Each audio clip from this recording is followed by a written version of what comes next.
is video 5.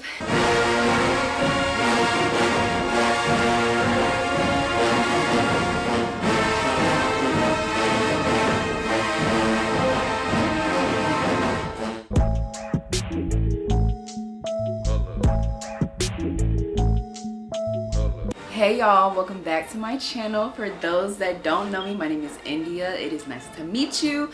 For those who are returning, it's so nice to see you again. Welcome back. Today's video is video 5 of my Dear Class of 2026 and Beyond series, where I basically give you everything you need to know, college process, application process, everything. And in today's video, this is very specific to my school, the Florida Agricultural Mechanical University. This video is titled Dear FAMU 26 and Beyond, and it is literally everything. When I say everything, I mean everything, because this video is gonna be long. Everything you need to know about FAMU before you apply and before you get into the application process.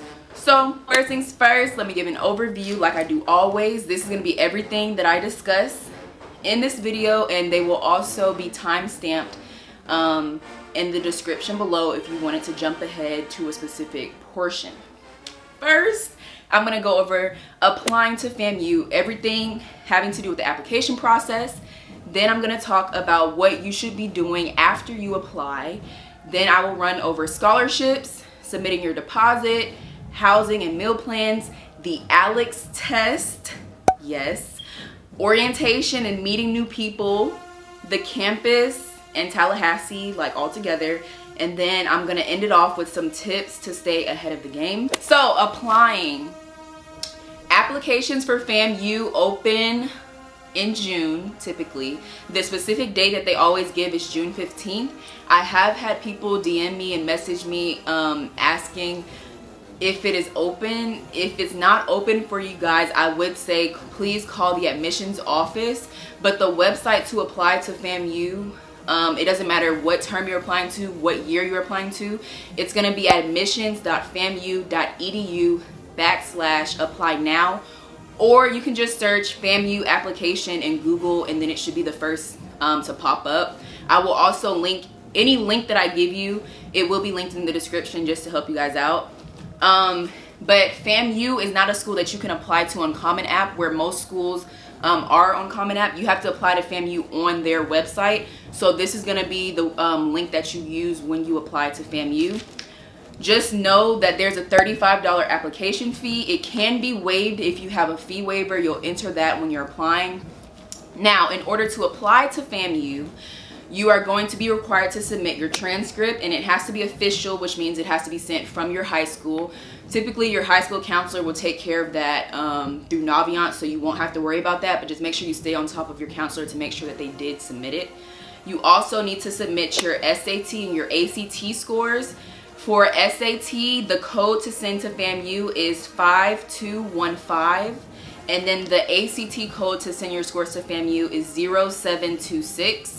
You also are going to have to submit a 500-word essay. I believe the topic was just like write something about yourself. It might change, but the essay prompt will be listed on there, so you'll know what it's about. But if you just have like a main essay, that should be fine to submit to FAMU. Then you also have to submit 2 letters of recommendation. I think that's the minimum because I have 3 letters of recommendation. I'm pretty sure I submitted all 3 if I could. But yeah, 2 recs. And then of course, if you have taken any dual enrollment, AP, IB classes, just make sure you submit your scores and your transcripts when you can. If you need more information on how to submit all that stuff, that is going to be in my first video. I didn't even tell y'all to watch my other videos. Oh my gosh. Okay. So because this is video 5, make sure you've watched every other video in my series. I promise y'all it's going to help you. You need to know it. Video 1 is everything I wish I knew about the college application process. So that's going to go into detail on everything having to do with the college application process, applying to college. And there are tons of tips that you want to know that are in that video. So make sure you watch that. Video 2 is on how I got into all of my schools. I applied to 7, I got into 7. It was my stats, my GPA, my recommendations, all the scholarships I receive is in that video. Video 3 is all about scholarships, so it's also going to include the scholarships that I receive, scholarships that you can apply for, and just tips and tricks on how to make sure you are in your bag.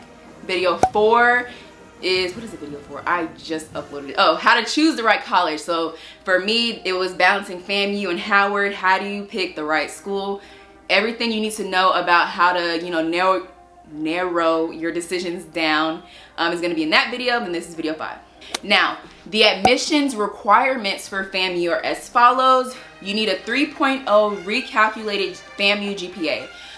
So whatever GPA you have on your transcript, FAMU is going to recalculate that, and it's still going to be on a 4.0 scale.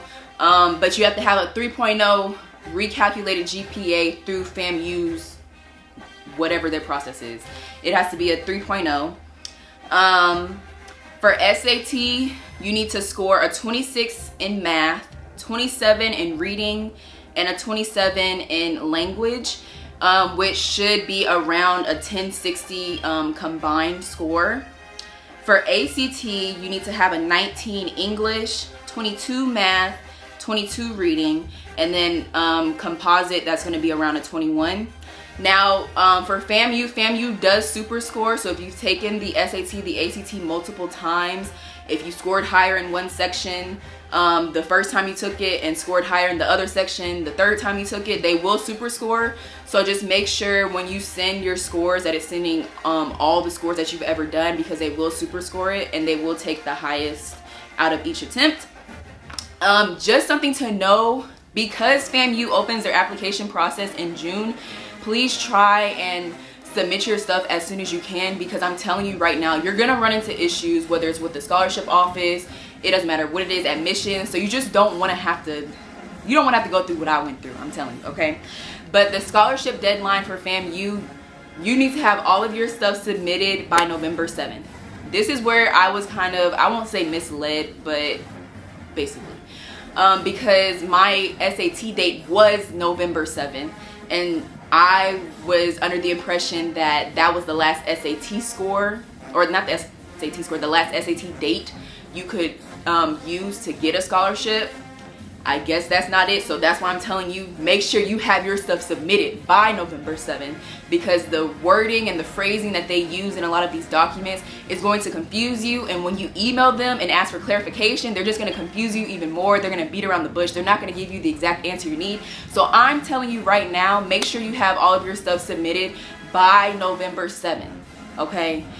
If you have all of your documents submitted by November 7th, then you are going to be in the running for a scholarship. But please know this. In order to receive a scholarship, you have to have at least a 1260 SAT score, and then the ACT score is a 27 ACT. This is for a merit scholarship from the scholarship office. There are many other ways you can get a scholarship from FAMU. I will go in depth on that a little bit later, but if you want a scholarship from the scholarship office, so like if you want a full ride to FAMU, you have to at least have a 1260 SAT or a 27 ACT, and all of your documents need to be submitted by November 7th. All right, now after you apply to FAMU, here is what is going to go down. You should receive some sort of email that has a submission confirmation, just letting you know that your application was successfully submitted, and just for your reference, FAMU has a really fast acceptance process. So a lot of schools like Howard, Spelman, Clark Atlanta, they have slower processes where they release decisions on a specific day. But for FAMU and Tuskegee was the same way, and I believe NCAT was the same way. If you meet their requirements, you pretty much are going to get in. It might be different on a case-by-case basis, but I had my decision from FAMU, Tuskegee, and NCAT within a week, because their admissions process is literally, if you meet the requirements, it's going to accept you. Now, here is how you figure out if you got accepted from FAMU. We have a portal that's called iRattler. In this iRattler account is literally everything you need. And so they should send you an email that has, you know, your information on how to log in. It might be a couple days after you apply, or it might be in that email that you get right after you apply. But you just want to make sure that you have your login info for iRattler. Again, you might not get it immediately, you might have to wait. And if you have any issues on trying to get into it, FAMU does have a tech line, an IT department. If you call them, they are really good on helping you get your stuff together. Make sure you call them right when they open. They're good on getting stuff handled if you have any issues with like your user and password. But this iRattler account is going to have everything you need. It is also going, I'll try and insert like a clip so that you can see what it looks like. But you're gonna get your decision on iRattler before you get an email or a physical letter. So there's like a box at the bottom and it's gonna say like admissions decision or something like that. And then if you see where it says accepted, that means you got accepted into the university. If it doesn't say that, it might say like pending, and that means that they haven't made a decision yet. But it'll say accepted in that box, and that's when you know you got accepted. And I think I got that like maybe a couple days after I applied. But also on your iRattler account is going to be any holds that you have. So if you're an in-state resident, if you live in Florida, that is going to tell you that you need to submit your documents for that. Also, it's going to have a to-do list. So if you need to submit transcripts, anything of that sort, it's all going to be on iRattler. iRattler is going to tell you everything you need to know, literally. So just, you know, get into your iRattler account and then save that page on your bookmarks. That way you can just click it and go straight to it, because you're going to be going to iRattler a lot. Next, after you apply, please focus on scholarships. This is going to kind of take me into the scholarship section. But as far as scholarships that are available, you have alumni opportunities. So FAMU is big in every state, just about. But especially in Atlanta, a lot of FAMU's population is from the Atlanta area. So regardless of where you live, please look up FAMU blank alumni chapter. So for me, FAMU Atlanta alumni chapter, these local chapters have scholarship opportunities. So I know there's one for Detroit. I know someone who got that scholarship. So there's one in Detroit, there's one in Atlanta. I'm sure there's tons of them in Florida. I'm sure there's some on the West Coast like California. I know there's some on the East Coast, New York, Chicago, Philly, DMV. Just look up, you know, a major city that's in your state and look up alumni chapter and apply for that scholarship. Please apply for that scholarship, because they are available. And I actually received one of the Atlanta ones, and that added money to my bank, because you know FAMU is not cheap if you are coming from out of state. The scholarship office, again, if you want a scholarship from the scholarship office, you need to meet that November 7th deadline. That's all I'm gonna say about that. Your school, so for me, I am School of Business. I'm a business major. Contact your school, whether that's a School of Business, whether that's J School, CAS, I don't know, but you know, the agricultural schools, the School of Arts and Sciences, all of them. Contact your school. Contact the for SBI, I really talked to Mr. Hannah. He is the recruiter and he does a lot with freshmen. He was very helpful. He was literally my person when I was trying to get to FAMU. He is why I was able to get my scholarship. Well, if I didn't contact him, that's another thing. If you don't contact people, then you don't know what can happen. So please reach out to someone from your school's department about scholarship opportunities that they have, because there is money available and a lot of people don't know about it. So I'm letting you know, go ahead and contact somebody. Also, outside opportunities, any outside scholarships that you can apply for, please apply for them. I have a list of scholarships that I give in my scholarship video, so please make sure you check that out, because I'm not going to go over that stuff again. As far as FAMU scholarships, so stuff from the scholarship office, these are the requirements to be in the running for a scholarship from the scholarship office. You need to be a U.S. citizen or permanent resident. You need to have at least a 1260 SAT or 27 ACT. You have to score a 600 in math for the SAT and a 27 in math for the ACT. And you need a 3.5 recalculated FAMU GPA. So when FAMU recalculates your GPA from your high school, it needs to be at least a 3.5 for you to be able to be considered for a scholarship from the scholarship office. Another thing is you have to meet all of the requirements. So if you have a 4.0 GPA but you have a 1250 SAT score, you will not be in, they're going to eliminate you from being in the running for a scholarship. Now, these are the scholarships that they give out.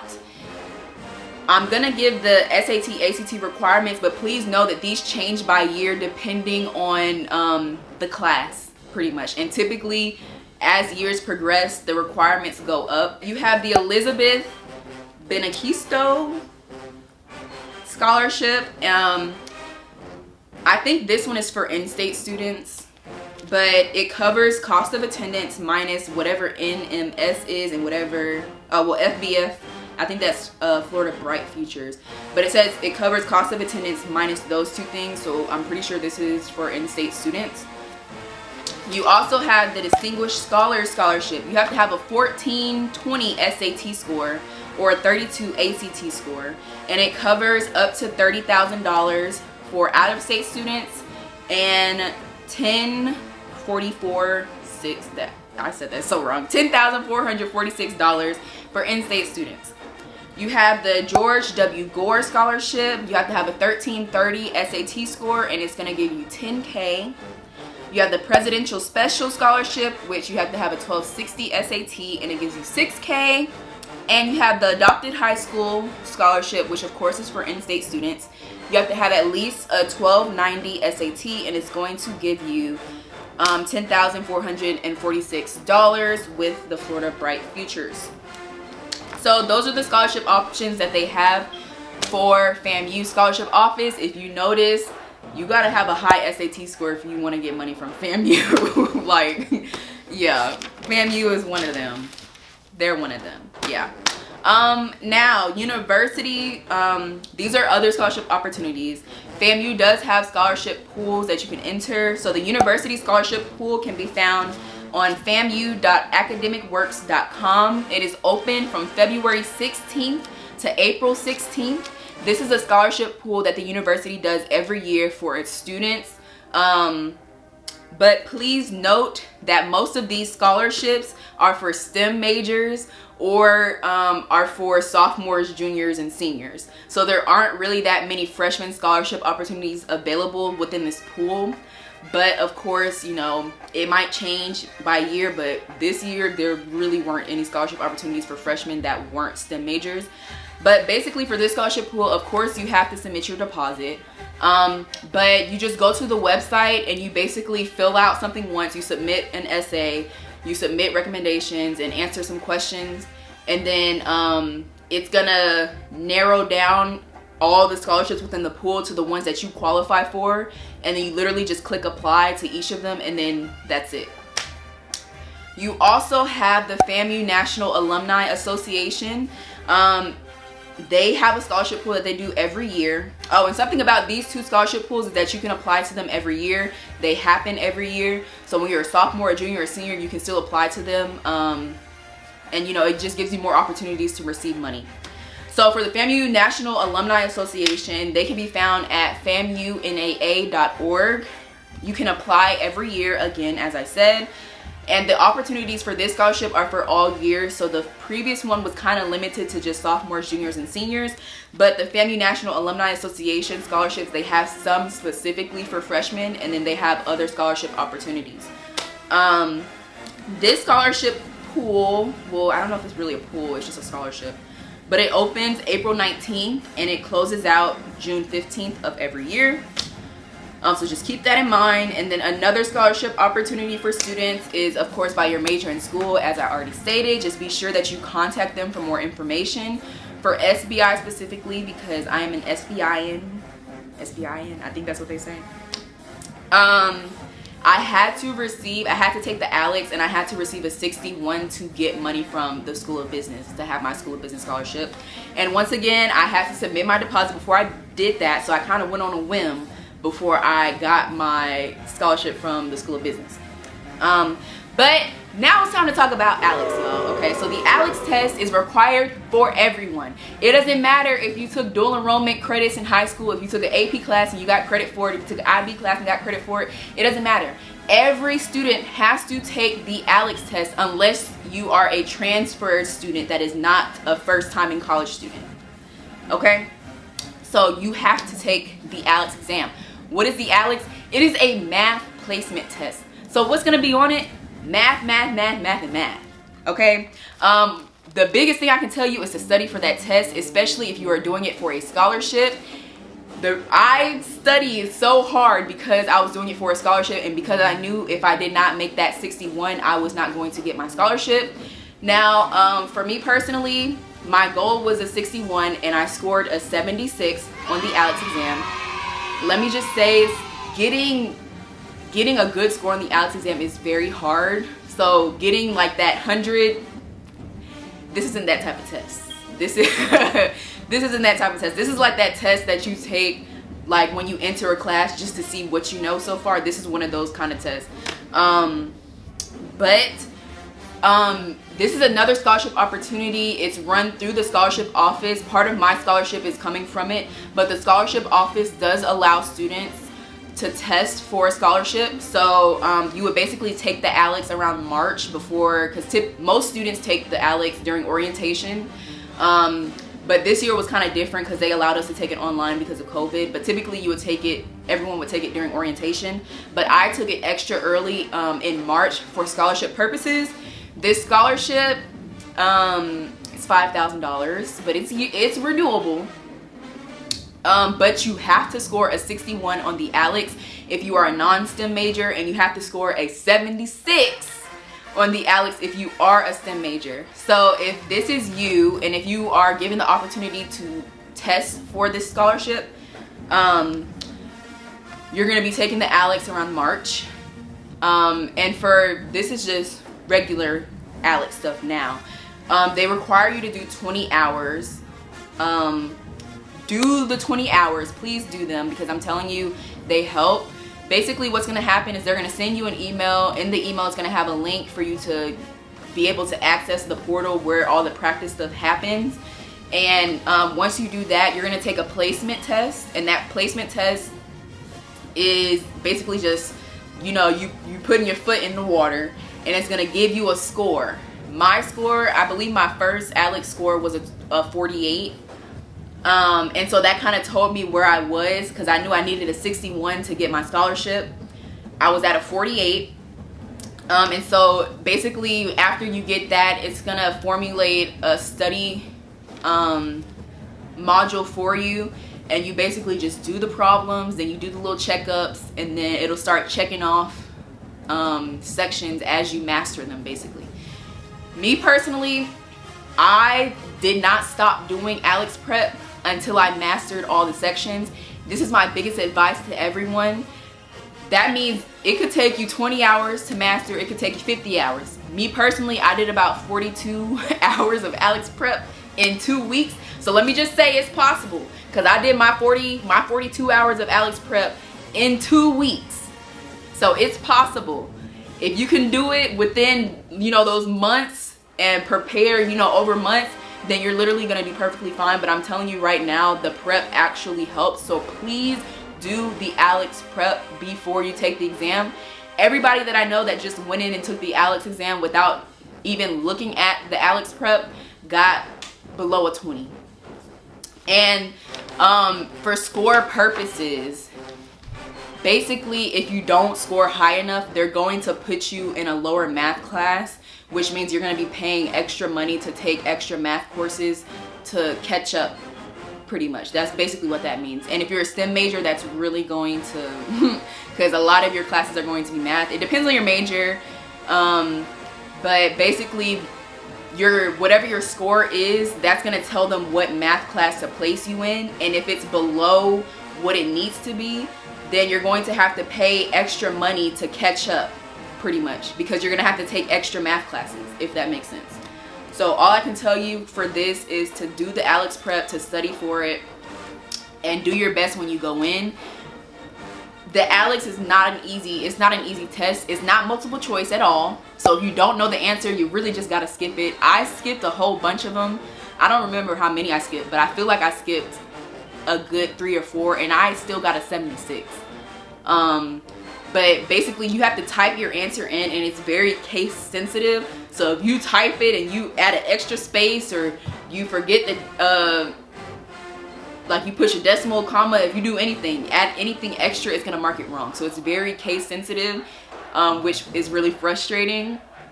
But yeah, that's the ALEKS for you, okay? It's very hard. Make sure you study for it. Make sure you do the prep. Do as much prep as you can before you take the test, because it really does help. And if you know, just do your best. That's all I can tell you. You can't have a calculator. The calculator is placed into the whatever it's called. It's placed into the test, so you can't have an outside calculator. But yeah, now moving along, submitting your deposit. So FAMU's deposit is $150. It is non-renewable. Please try to submit this deposit as soon as you can, because again, if you are trying to test for a scholarship, you can't do that until you submit your deposit. If you're trying to get your housing, you can't do that until you submit your deposit. It's just a lot of stuff. Submit your deposit as soon as you can. I submitted my deposit on Valentine's Day. And that was after the housing portal opened for me. That's another thing, which I'm about to get into housing. Housing opens around February. That's when it opened for us. But they kept pushing back dates. They were like, okay, it's gonna open in January. Then they're like, okay, it's not gonna do it this week. We're gonna do it next week. Then they're like, no, we're gonna do it next week, next week, next week, next week. They didn't open housing up until like February. But housing went out so fast, like crazy. But as far as housing, the housing deposit is $200. It is also non-refundable, I'm pretty sure. But basically what you do when you're getting your housing is you go just search FAMU housing portal, and that'll be where you find out what room you have, who your roommate is, all that type of stuff. It'll be on there. But basically when it's like near housing, after housing opens, they're gonna send you a whole bunch of emails. That email is gonna have a direct link to where you will submit your deposit. And then after you submit your deposit, your $200 deposit, that's the housing deposit, you have to wait an hour. And then after an hour, it's gonna have a link in that email. After you submit your deposit, there'll be a link, but you have to wait an hour before it'll let you select housing. Basically, you just go into, you press the link, and it'll take you to the housing portal, and you literally just select whatever dorm you want. But yeah, so that's kind of how the housing portal works. But here are the housing options for freshmen.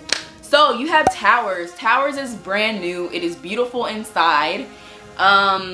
Basically, it's 2 people per room. You have your own bathroom. You have your own sink area. And it's the newest dorm on campus. It was open like fall 2020, I think. So it's brand new. That's Towers. But Towers, of course, goes out really, really quick. You have Towers South. You have Towers North. Towers South is just random assigning of rooms. Towers North is LOC. That's where I'm staying. I had to do LOC because I didn't want to stay in communal. So that's why I'm in LOC. But LOC is basically a living learning community where you're basically put into housing based on your major. So everybody on your floor or a certain section of your floor is going to have the same major as you. But with that, Towers is also, what do you call it? Unisex? What do you call it?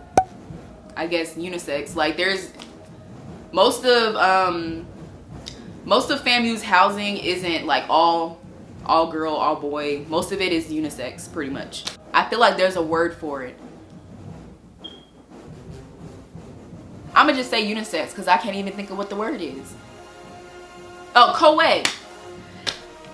Most of FAMU's housing is co-ed. Towers is co-ed. You also have phase 3. These are apartments on campus. Honestly, I don't even know what the difference between phase 3 and Palmettos are. I know they say one is better than the other, but I can't even think of which one it is because they both look a little rough. They both look a little rough. But phase 3 and Palmettos, those are the apartments on campus. They're literally like right across the street from Towers, but they kind of are like off campus. Towers is still like on campus, but phase 3 and Palmettos, those are kind of like off campus, but they're literally like right across the street from Towers, so it's not even like that bad.